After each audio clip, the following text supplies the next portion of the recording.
L'algorithme source. Chapitre 18. Le cheval de Troie. Tandis que Pierre élaborait son cheval de Troie, Killian et Gabriel se connectaient au serveur de Sumérie, dans la zone où leur adversaire devrait apparaître. « Vous êtes sûr que nous sommes au bon endroit ?» demanda Gabriel, assise sur un fauteuil tout neuf que Pierre avait acheté pour elle, et avec un casque virtuel qui lui mangeait tout le visage. « Oui !» répondit-il, agacé de ne pouvoir se concentrer sur son programme viral. « Cherchez une sorte de mausolée qui émerge du sol. Il doit probablement être couvert de végétation, » rajouta-t-il. « Les gens qui habitent autour ne doivent guère s'y aventurer. » Ils ne furent pas longs à le trouver. Il était effectivement caché par une végétation dense qui confirmait la méfiance des habitants envers cette étrange construction.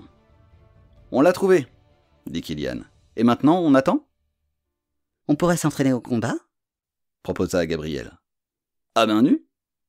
Pierre se sentit obligé d'intervenir, en soupirant évidemment. « Dois-je vous rappeler que vous n'êtes pas réellement dans un jeu vidéo ?»« Dans les faits, si !» le contredit gentiment Killian. « Il n'a pas été conçu en ce sens !» renchérit Pierre avec force. « Du moins, pas après avoir découvert que c'était plus qu'un simple univers virtuel. Donc, oui, vous êtes à main nue, pour le plus grand bien de ses habitants. À moins que vous ne trouviez une forge et que vous preniez le temps de vous crafter une arme. Ce que je ne souhaite pas, si vous suivez ma pensée. Bien. Maintenant, si vous pouviez vous entraîner en silence, cela m'arrangerait. »« Bien compris, chef !» dit le jeune homme en faisant un salut militaire dans la direction approximative de Pierre qu'il ne voyait pas. Les avatars de Killian et Gabriel se faisaient face. Les casques virtuels qu'ils portaient avaient fait une capture 3D de leur visage. Et les deux jeunes gens se voyaient presque comme dans le monde réel. Une bourrasque de vent fit voltiger entre deux de la poussière et quelques pétales de fleurs venus d'un arbre printanier. Une mèche de cheveux vint caresser le nez de l'avatar de Gabriel. Et ce fut le signal de l'affrontement. Traçant un sillon dans l'herbe qui leur arrivait aux genoux, ils coururent l'un vers l'autre, comme Naruto vers Sakura. Dans une gerbe d'herbe arrachée, ils se percutèrent. Après quelques échanges de coups et de parades, ils reculèrent et se jaugèrent. Ce premier round n'avait d'autre but que de se familiariser avec les mouvements de leur personnage. C'était la première fois qu'ils se battaient avec. « Je suis prêt », la défia-t-il. « Prétentieux », le rabaissa-t-elle. Tous les deux souriaient sous leur casque virtuel. Ils étaient dans leur élément. De nouveau, ils se foncèrent dessus. Pierre leur avait préféré des pads analogiques aux gants, de peur qu'ils ne cassent tout, et il avait eu raison. À voir comment le combat était rude et à quel point ils s'acharnaient sur leurs pads respectifs, cela aurait été un vrai carnage s'il leur avait laissé les gants. Gabriel montrait une meilleure maîtrise, et sa domination, même légère, ne faisait aucun doute. Elle était forte. Ça, Killian le savait. Mais il avait du mal à accepter qu'elle le surpasse. Peut-être était-ce dû à son cortex de post-néandertalien pro-machiste. Quoi qu'il en soit, dans un élan peu honorable, il chercha à la déstabiliser psychologiquement. « Tu cherches à me frustrer 2 fois dans la même journée ?»« Quoi ?» dit-elle choquée. Ce petit moment de déconcentration profita à Killian, qui la fit chuter et l'immobilisa avec une clé de bras. Elle retira son casque et se redressa furibonde au-dessus de Killian. « Tu n'es qu'un tricheur! C'est pas bien ce que tu as fait !» Pierre leva les yeux au ciel et se tourna vers le spectacle qu'il lui offrait à son grand dame. Le jeune homme retira son casque à son tour avec le sourire d'un gamin qui savait qu'il venait de faire une taquinerie un peu de mauvais goût. « Et ça te fait rire !» fulmina-t-elle. Gabrielle était une vraie compétitrice. Et il lui trouvait encore plus de charme quand elle se mettait en colère. C'était juste une blague. « Moi, j'appelle ça de la triche. Et puis, c'est pas juste. T'avais pas le droit de m'attaquer là-dessus. C'est pas sympa. » « Je suis désolé. Je ne voyais pas comment me battre, alors... Voilà quoi. C'est pas grave, c'était juste pour rire. »« Ah ouais. D'accord. Juste pour rire. Et si tu te battais pour de vrai? Je te propose un challenge. Si tu me bats, tu auras le droit de m'inviter une seconde fois à sortir avec toi. Si c'est moi qui gagne, eh bien... » « Eh bien quoi ?» Elle prit son casque, lui lança un grand sourire sans rien dire, et reprit le contrôle de son avatar, qui n'avait pas bougé, et était encore coincé par celui de Killian. tous les deux immobilisés dans l'action comme des statues médusées. Un sourire extra large éclaira le visage de Killian. Qu'importe ce qu'il se passerait après cela. Il avait lu en elle qu'il ne lui était pas indifférent. Puis il fronça les sourcils, amusé. Il n'empêche qu'il n'allait pas la laisser gagner si facilement. « À nous deux », dit-il en se reconnectant à son tour. Pierre retourna lui aussi à son virus, les sourcils hauts sur le front, manière de dire que ces gamins étaient dingues. Ils n'eurent pas le temps de savoir qui des deux allait gagner. À peine eurent-ils commencé à se battre que Pierre les avertit. « Attention! Je détecte une connexion. Cachez-vous !» Les deux jeunes gens se cachèrent dans la végétation et attendirent. Le temps passait, et personne ne sortait du mausolée. « Vous êtes sûr de vous, Pierre ?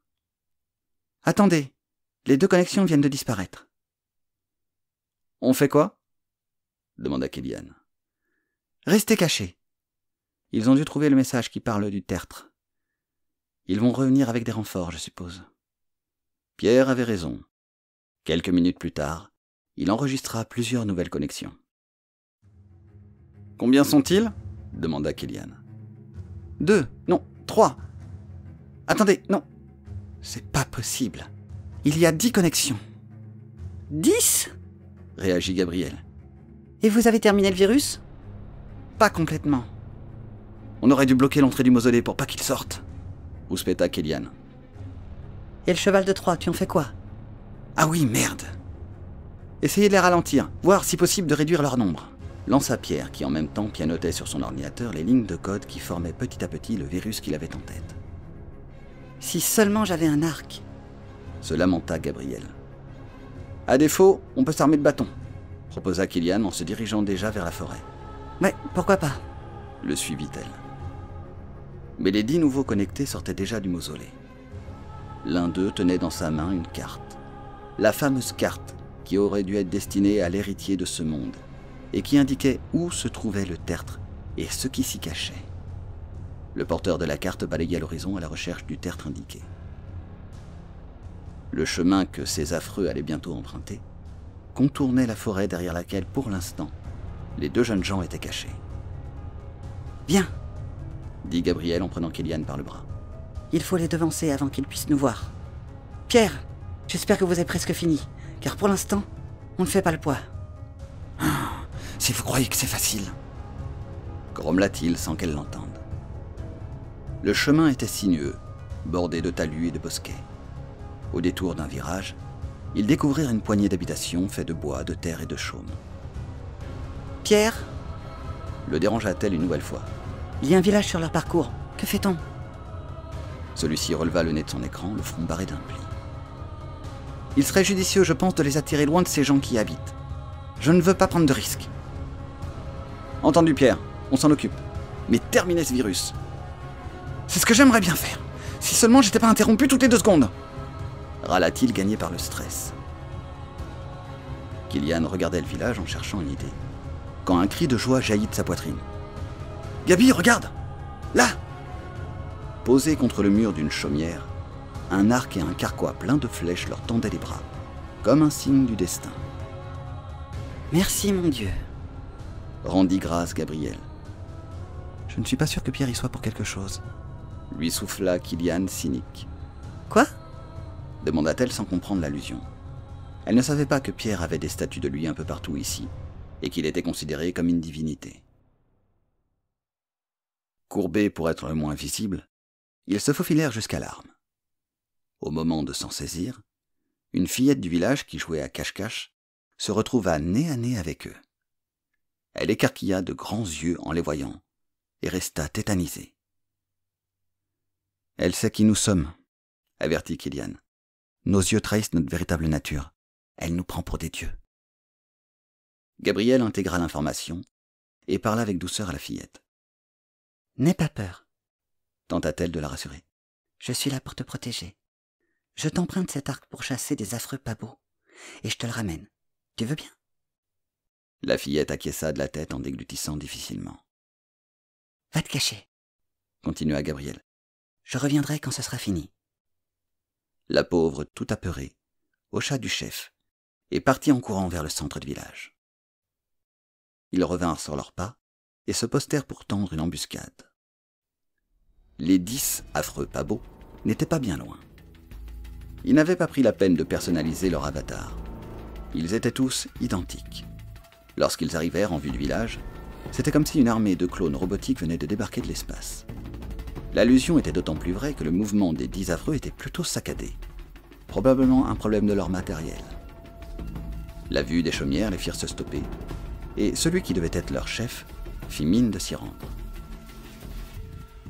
Exactement ce qu'on voulait pas qu'il fasse, râla Kilam. Gabriel regarda vers le village et vit la tête de la fillette dépasser de derrière la chaumière où ils avaient emprunté l'arc. L'un des nouveaux arrivants la vit aussi et la désigna du doigt. Aussitôt, Gabi encocha une flèche et visa la tête du personnage. Il était hors de question qu'il fasse du mal à cette petite. Jamais elle ne permettrait qu'on s'en prenne à plus faible que soi. Plus jamais elle ne permettrait que l'innocence soit meurtrie. Gabi, la guerrière, était là pour ça. C'est pas beau de montrer du doigt, lâcha-t-elle. La flèche partit avec une fulgurance et une précision telle que le personnage ciblé n'eut pas le temps de ramener son doigt dénonciateur. Son corps suivit le mouvement de la tête percuté par la flèche. Et lorsqu'il toucha le sol, il se dématérialisa. Le temps que le groupe réalise ce qu'il se passait, Gabi venait de vider le carquois de ses flèches, et chacune d'entre elles avait fait mouche. Kilian regardait bouche bée cette déesse de la guerre, cette nouvelle Athéna. Un rayon de soleil illumina le visage de Gabi, fit flamboyer sa chevelure. Qu'importe que ce soleil soit virtuel, et que la belle qu'il avait sous les yeux ne soit fait que de pixels. Le cœur du garçon explosa d'amour pour elle.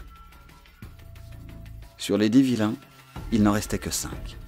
La surprise passée, ils se précipitèrent vers les 2 assaillants qui prenaient la fuite. « Pierre, dépêchez-vous » hurla Kilian. « Ils nous pourchassent !»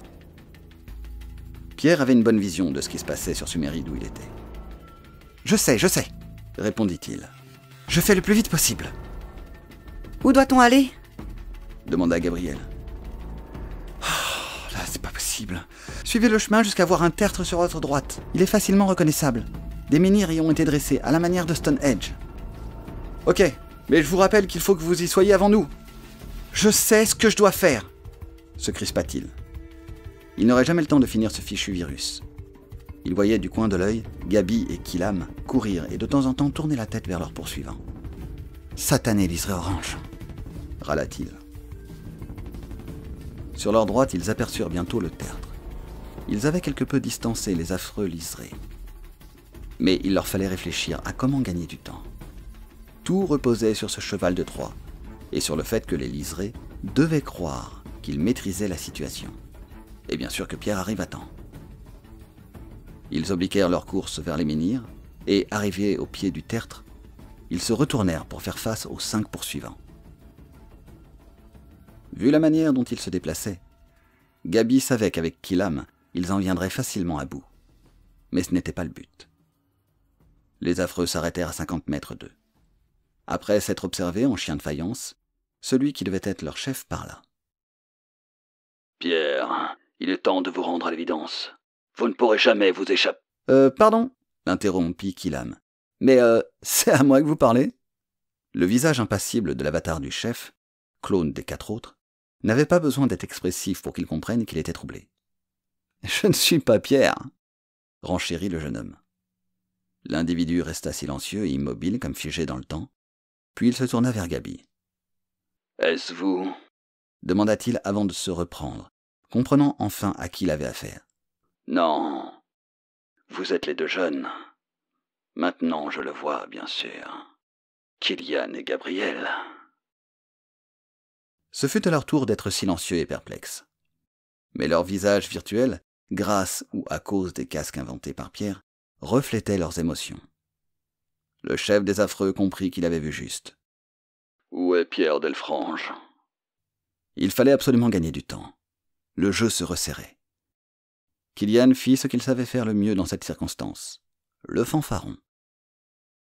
« Vous avez vu juste. Vous êtes perspicace, bravo. Nous sommes effectivement ceux que vous ou vos sbires ont agressés et tenté de tuer il y a quelques semaines. » répondit Killam avec légèreté et désinvolture. Il semblerait que ce soit l'une de vos spécialités, que de vous en prendre à des gens innocents. Mais dites-moi, nous n'avons pas l'honneur de vous connaître, qui êtes-vous ? Cependant, le stratagème de Killian tomba à l'eau. Oh, je vois. Vous essayez de faire diversion. Pierre doit être là-haut. Messieurs, dit-il en direction de ses sbires. Allez-y, et ramenez-le-moi. La confrontation était inévitable. « Pierre !» cria Gabriel, juste avant que les corps ne s'entrechoquent. Au même moment, Pierre terminait son virus. 3 des 5 clones les affrontèrent, tandis que les 2 autres montaient vers les menhirs. Gabi savait qu'elle pouvait venir à bout de ces 3 noobs, mais elle n'en fit rien, et se laissa maîtriser en opposant toutefois une petite résistance, histoire de paraître crédible. Il ne fallait pas que les affreux se doutent de leur intention. Quelques secondes plus tard, les 2 clones redescendaient en traînant l'avatar de Pierre, qu'ils laissèrent tomber à côté de Gabi et Killam. Ils remirent au chef un objet. Ils étaient en train d'extraire ceci de l'un des menhirs. Fit le chef avec jubilation. Il aura fallu tout ce temps pour qu'enfin j'obtienne satisfaction. Vous vous rendez compte de toutes ces années cachées, de tout ce temps perdu à vous cacher et vous battre en vain, pour finalement me remettre de vos propres mains ce que je voulais depuis le début. Mais vous avez déjà l'algorithme. Que vous faut-il de plus ? Certes, j'aurais pu m'en contenter. Mais si je peux posséder le serveur, c'est encore mieux, n'est-ce pas ? Mais enfin, qui êtes-vous ? Demanda Pierre. Je suis celui sans qui vous n'auriez pu terminer votre algorithme. Je suis un homme sans visage et sans nom. Un homme bien plus puissant que vous ne pouvez l'imaginer. Mais je vais vous répondre, car je suis dans un bon jour. Je me nomme Julian, et je suis le bras de la volonté divine. Et vous, mon pauvre Pierre Delfrange, depuis le début, vous n'êtes qu'un pion. L'instrument de la volonté divine, répéta Pierre moqueur. Vous n'avez pas conscience de ce qui est en jeu, et de votre insignifiance. Comme je l'ai dit, vous n'êtes qu'un pion sur l'échiquier divin. C'est par notre entremise que vous avez eu les lignes de code qui vous ont permis de finaliser votre algorithme. Mais celui-ci ne vous était pas destiné. Vous n'êtes pas digne de posséder un tel pouvoir. Parce que vous en êtes digne, cracha Pierre, incapable de retenir la colère qui s'emparait de lui. C'était digne de tuer mon ami. C'était malheureusement un mal nécessaire. Cette cause divine vaut bien plus qu'une simple vie. Espèce de fanatique de merde. C'est si facile de se retrancher derrière un soi-disant Dieu pour justifier vos actes. Assumez-les. C'est vous, et vous seul, qui l'avez tué. Et arrêtez de me parler de votre Dieu. Nous savons tous qu'il n'existe pas. La seule raison de votre crime, c'est le pouvoir et l'argent. Julian exhiba un sourire carnassier que personne derrière leur écran ne put voir. Vous savez si peu de choses, mon pauvre Pierre. Allez, cela suffit. On se déconnecte. Julian et ses 4 acolytes disparurent. De retour dans le bureau, Pierre s'activa sur son écran sans dire un mot. Sa rencontre virtuelle avec l'assassin de son ami l'avait bouleversé. Il sentait, sans pouvoir s'en empêcher, qu'il se renfermait comme lors des premiers jours de sa cavale, dans une bulle sombre et morose. Une timide brèche de lumière se créa toutefois, lorsqu'il commença à recevoir des informations de son virus. « Ça marche », marmonna-t-il comme si les mots remontaient des enfers. « Je t'aurai, ça marche, je t'aurai, je... » Puis il lâcha un cri de rage, suivi d'une flopée de jurons et de promesses de torture toutes plus horribles les unes que les autres. Son virus venait de se faire contrer. « Pierre ?» questionna avec douceur et prudence Killian. « Que se passe-t-il » L'informaticien s'était enfoncé dans son fauteuil de bureau, les bras croisés, et regardait amèrement l'écran muet. Puis il détourna le regard et soupira, las. Leur antivirus l'a détruit. J'ai failli à ma tâche. C'est alors qu'il se redressa, comme si une guêpe l'avait piqué au derrière. « Attendez ! Attendez !» s'enflamma-t-il, retrouvant de l'entrain. Il se mit à pianoter frénétiquement sur son clavier, faisant défiler les données recueillies. Killian et Gabriel se rapprochèrent. La brèche de lumière s'agrandit et fit voler en éclats le dôme noir qui se resserrait sur son âme. « Yes ! Yes !» laissa-t-il échapper. Je les ai localisés. Paris, près du quartier de la Défense. Juliane, je te tiens. L'algorithme source. Chapitre 19. Juliane, je te tiens. Les préparatifs n'avaient pas tardé. Pierre était en effervescence. Il n'avait plus qu'un seul objectif en tête. Trouver l'assassin de Franck et le réduire à néant, lui et son organisation. Il trouverait les preuves qu'il faudrait et les traînerait en justice. Et si cela n'était pas possible, il ferait un enfer de leur vie numérique. Il en avait les capacités. Mais pour l'instant, ils préparaient leur voyage vers Paris et il ne regardait pas à la dépense. Il loua sous un nom d'emprunt, comme d'habitude, 2 grandes chambres dans un hôtel 4 étoiles dans le quartier des affaires de la Défense. Une pour lui et Kylian, et une autre pour Gabriel. Bon, il va nous falloir de fausses identités, leur dit-il en sortant un appareil de son bric-à-brac électronique qu'il entreposait dans un coin du bunker. De fausses identités ? Répéta Kylian. Ça fait pas un peu too much, espion de Sa Majesté ? Peut-être, mais nous devons rester le plus prudent possible. Ces gens ne sont pas des amateurs. Ils connaissent nos identités, nos visages. Apparaître en public, qui plus est, à proximité de leur bureau, ce serait comme se promener avec une flèche au-dessus de la tête, sur laquelle il serait marqué « Coucou, nous sommes là !» Ce qui me fait penser qu'il va nous falloir des déguisements aussi, dit-il en retournant farfouiller dans son bric-à-brac. C'est une machine pour faire de fausses cartes d'identité ? Questionna Gabriel alors que Pierre avait la tête dans un carton. Oui, bien sûr. Répondit-il, la voix étouffée. Ah, je l'ai. Il revint vers eux, déposa le paquet qu'il venait de trouver et alluma la machine. Je m'en suis servi plus d'une fois au cours de ces 5 années. Kylian, si tu veux bien regarder par ici, s'il te plaît. Le visage de Kylian apparut sur l'écran de la machine, et Pierre prit la photo. Quelques secondes plus tard, une toute nouvelle carte d'identité au nom de Jérémy Ridim, et avec la photo de Kylian, s'affichait sur l'écran. Et voilà, j'insère une plaque de polycarbonate infalsifiable. La machine s'occupe de mettre la puce électronique, les tampons, et le tour est joué. Mais vous êtes un véritable faussaire !» s'exclama le jeune homme. La fin justifie les moyens, mon jeune ami. J'ai parfois l'impression d'être un agent secret. Je suis un peu comme James Bond. Et vous seriez mes acolytes. Il a un peu morflé, James Bond. Le tacla avec humour Gabriel. Hé, c'est à moi de dire ça, s'offusqua faussement Kylian. C'est moi le comique du groupe. Elle le toisa du genre grande diva du R&B en mode « C'est à moi que tu parles ?» Puis rétorqua « Moi, je sors les vannes. Et toi, tu fais le clown. » Kylian resta un moment bouche bée, avec un léger sourire au coin des lèvres, puis explosa de rire. « Allez, 2-0 ! Gabi, t'es trop forte. » Quelques heures plus tard, ils étaient à bord d'un taxi en direction de Paris. Pierre aurait bien pris l'avion, plus rapide, ou le train. Mais une énième grève était en cours. Il s'était donc rabattu sur le taxi. 7 heures de route. Sa hantise était que pendant ce trajet, les sbires de Juliane se connectent à Suméry. Il avait une alerte sur son téléphone si cela arrivait. Mais il ne pourrait pas faire grand-chose dans le taxi. Fort heureusement, il n'y eut aucune intrusion. Une fois arrivés à l'hôtel et pris possession de leur luxueuse chambre, ils se retrouvèrent tous dans celle de Gabriel.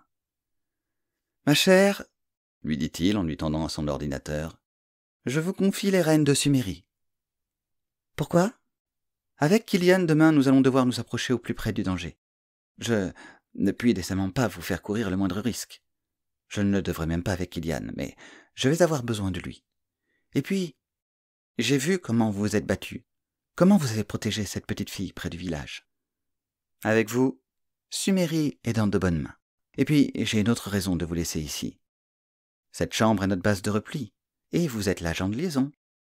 Si jamais il nous arrivait quelque chose, j'ai besoin que vous soyez en sécurité pour pouvoir nous aider le cas échéant. Mais normalement, tout devrait bien se passer. En attendant, je pense qu'une bonne nuit de sommeil nous fera le plus grand bien. Le lendemain matin, Pierre sortit d'une des valises le paquet qu'il avait cherché la veille dans ses cartons, juste avant de faire les fausses cartes d'identité. Il en retira une fausse moustache qu'il tendit à Kylian. Qu'est-ce que vous voulez que je fasse avec ça? Demanda-t-il circonspect. Que tu te la colles sous le nez? Répondit Pierre avec évidence. J'avais acheté ça chez un accessoiriste pour cinéma. C'est de la très bonne qualité. On n'y verra que du feu, si c'est cela qui t'inquiétait. Termina-t-il en s'équipant lui-même d'une perruque et d'une paire de lunettes. Ah, je vois. Vous avez le droit aux lunettes et moi à la moustache. Gabriel prit l'accessoire des mains de Kylian et la lui colla doucement au-dessus des lèvres. Ça te va bien. Ça te donne un petit côté Brad Pitt dans Inglourious Bastard. Ah ouais? Tu trouves? Il alla se regarder dans la glace de la salle de bain et revint conciliant. Pierre les invita alors à s'approcher de la table sur laquelle il avait déroulé plusieurs plans. Là, ce que vous voyez, c'est le quartier des affaires de la Défense. C'est l'un des plus grands centres d'affaires d'Europe. Je ne suis pas étonné que les liserés oranges aient leur bureau dans ce vaste complexe. Regardez ça. 3600 sociétés, 3 millions de mètres carrés de bureaux, près de 180 000 salariés et 250 000 mètres carrés de surface commerciale. C'est une vraie ruche. Et là, dit-il en indiquant du doigt un bâtiment, se trouve Juliane le meurtrier. Vous êtes sûr de vous? Demanda Gabriel. Il y a peu de risques que je me trompe. Mon virus a été activé presque immédiatement après qu'il se soit déconnecté. Et celui-ci m'a indiqué ce bâtiment, dans le quartier des affaires de la Défense. Oui, je suis quasiment sûr que c'est là que se trouve leur siège. Et que comptez-vous faire en vous rendant là-bas? Kylian et moi-même allons nous rendre dans les sous-sols de ce bâtiment. Pendant que vous dormiez, j'ai fait mes petites recherches. Celui-ci est équipé d'un centre de contrôle et de surveillance interne. Si nous arrivons à nous brancher sur leur réseau, nous aurons accès aux caméras, aux micros, à tout le flux électronique du bâtiment. Après, il faudra trouver les liserés. Quand ce sera fait, je me ferai un plaisir de hacker leur serveur, de leur voler un maximum d'informations. Une telle société doit forcément cacher des cadavres dans ses placards. Croyez-moi. J'ai hacké des centaines d'entreprises, et c'est fou ce qu'ils laissent comme dossier et preuves compromettantes. Pendant ce temps, mademoiselle, je vous demande de veiller sur Sumérie. C'est votre priorité. Gabriel hocha de la tête. D'accord. Dans ce cas, Kylian, es-tu prêt? Oui. Alors c'est parti. En passant devant Gabriel, il s'arrêta et lissa sa fausse moustache. Vraiment? Lui demanda-t-il. Ça te plaît? Pour toute réponse, elle l'embrassa sur la joue, puis lui murmura. Sois prudent. Désarçonné, il ne sut quoi répondre, et suivit Pierre qui l'attendait déjà dans le couloir. Pierre ne s'était pas trompé. Le quartier de la Défense pullulait de monde, ça grouillait en tous sens. Ils se joignirent au flot des salariés, des touristes, des badauds, passèrent devant des tours immenses. Derrière eux, l'arche de la Défense encadrait l'axe historique qui reliait le Louvre au château de Saint-Germain. Enfin, ils s'arrêtèrent devant une tour vitrée de noir. Pierre gravit les larges escaliers menant aux portes d'entrée, et Kylian lui tira la manche. « Oui » demanda-t-il en se retournant vers lui. « On va rentrer comme ça? Enfin, c'est pas contrôlé ?»« Si, mais nous avons un rendez-vous. »« Un rendez-vous ?»« Avec une certaine Alex Sausset. J'ai pris la liberté hier soir de modifier son agenda. »« Vous avez réussi à faire ça hier soir? On ne pourrait pas les hacker à distance au lieu de se jeter dans la gueule du loup? » « Pour ce que je veux faire, non. Je vous l'ai expliqué. Il faut que je me branche sur leur réseau interne. Cette Alex Sausset est une employée d'une filiale bancaire. Ce rendez-vous va juste nous permettre de franchir le contrôle de sécurité. Ensuite, nous bifurquerons vers les sous-sols. » Kylian suivit donc Pierre. Ils se présentèrent au contrôle de sécurité. Le vigile appela la fameuse Alex, qui confirma le rendez-vous, et ils purent s'enfoncer dans le bâtiment tranquillement. Quand ils furent dans l'ascenseur, Pierre appuya sur le bouton du 3e sous-sol. En sortant, ils bifurquèrent sur leur gauche, vers une double porte jaune sur laquelle était écrit « Local technique ». Décidément, Pierre, vous aimez les locaux techniques. C'est pour ça qu'il ne me résiste jamais, dit-il avec un clin d'œil en sortant un trousseau de clés de sa sacoche. Des passe-partout, répondit-il au regard questionneur du jeune homme. Il ne lui fallut pas longtemps pour trouver la bonne clé et entrer dans le local. Pierre passa pas loin d'1 heure et demie à tester les réseaux, à se connecter aux caméras et à chercher une trace des liserés. Kylian, pendant ce temps, faisait le guet. Rien de passionnant. Et il commençait à s'ennuyer passablement, quand Pierre poussa un petit cri de joie. « Vous avez trouvé quelque chose ? Là ! Regarde !» lui indiqua-t-il sur son écran. Il était branché sur une caméra qui surveillait un couloir du 17e étage. 3 personnes y discutaient. Elles arboraient toutes un liseré orange. 17e étage, bien. Voyons voir ce que l'on a comme entreprise à cet étage. Assurance, expertise comptable, institut de sondage. Tiens donc, il y a un certain Julian dans l'équipe de direction de l'institut de sondage. Entreprise parfaite, soit dit en passant, pour des activités louches. On touche au but, mon cher Kylian. Pierre se mit à faire plusieurs branchements, et après avoir réussi à contourner un mot de passe, il parvint à se connecter aux caméras de l'institut de sondage. Pour l'instant, il ne voulait pas extraire de données numériques. Il voulait d'abord observer. Les caméras étaient munies de micros, ce qui lui permit d'entendre et de voir. Au même moment, Julian, qui se trouvait dans son bureau, reçut un appel. « Très bien, » dit-il à son interlocuteur. « Je l'appelle de la salle de réunion. » Il raccrocha, se leva et sortit de son bureau. « Je vais dans la salle de réunion, » dit-il à sa secrétaire, « et je ne veux être dérangé sous aucun prétexte. » Bien, monsieur. Une fois à l'intérieur, il se dirigea vers la baie vitrée qui lui donnait une vue imprenable sur la Défense et Paris, avec au loin la tour Eiffel. Un sourire rusé, un sourire de prédateur déforma son visage carré. Il se tourna vers la table de réunion, prit le téléphone et dit « Ici Julian, passez-le-moi. » « Je te tiens !» lâcha Pierre soudain fébrile. Il venait d'entendre Julian dire son nom. Il reconnaissait sa voix. C'était bien lui, le chef des clones qu'il avait rencontré près du tertre, Julian l'assassin. Il mit en grand sur son écran l'image d'un homme imposant. Son aspect physique, tout comme sa voix, lui fut aussitôt antipathique. Mais il l'écouta, car tout ce qu'il pouvait entendre et voir lui serait utile lorsqu'il se mettrait à hacker leurs données. « En êtes-vous sûr ?» demandait Julian. « Oui.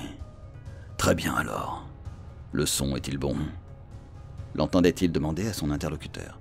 « Parfait. » Il détestait vraiment le son de sa voix. Elle était gorgée de suffisance et d'arrogance. « En ce cas, » continuait celui-ci, « écoutez bien. La réunion aura lieu ce soir, » dit-il avec lenteur, comme s'il voulait que son correspondant comprenne bien chacun de ses mots. « Oui, comme d'habitude, réunion secrète au monument Temeur. Vous avez bien compris, au monument Temeur. » Un homme entra dans la salle de réunion en s'excusant vivement. Julian le foudroya en s'énervant. « Francisco, j'avais demandé à ne pas être dérangé. »« C'est une question de sécurité, monsieur, » s'excusa l'homme. « Il y a une faille dans le réseau. »« Mince !» s'exclama Pierre. « Kylian, viens m'aider, on est repéré. » Ils débranchèrent les fils, rangèrent à la hâte le matériel, retournèrent à la porte jaune et reprirent l'ascenseur. « Vous êtes sûr que c'est une bonne idée ?» s'inquiéta Kylian. « S'ils ont repéré l'intrusion, ils vont peut-être faire des contrôles à la sortie. Si ça se trouve, ils savent déjà qui on est. On n'est pas passé au faux rendez-vous. Dès qu'ils vont nous voir... Kylian, tout va bien se passer. » En sortant de l'ascenseur, Pierre se dirigea droit vers un agent de sécurité. « Pierre !» chuchota Kylian. « Vous faites quoi là ? Reste calme, » lui dit-il tout bas. Puis en arrivant devant le vigile, « Bonjour monsieur, excusez-moi mais je voulais vous prévenir. Je crois que j'ai aperçu 2 hommes en train de forcer une porte au 3e sous-sol. »« Au 3e sous-sol, vous dites ? » ?»« Oui. »« Je vous remercie, nous allons vérifier. »« Avec plaisir. » lui répondit Pierre avant de se diriger vers la sortie. Une fois dehors, ils marchèrent le plus naturellement possible, bien que tout leur corps était tendu, prêt à partir en courant au moindre cri d'alerte. Mais la chance était de leur côté. Tu vois, tout s'est bien passé. Quand le sage désigne la lune, l'idiot regarde le doigt. Quand ils rentrèrent à l'hôtel, ils retrouvèrent Gabriel dans sa chambre. Mais la demoiselle semblait chamboulée. Vous avez trouvé ce que vous cherchiez? demanda-t-elle. En partie, oui. Et vous? Tout va bien? Il faut que je vous raconte. J'ai fait une rencontre vraiment étrange sur Sumérie.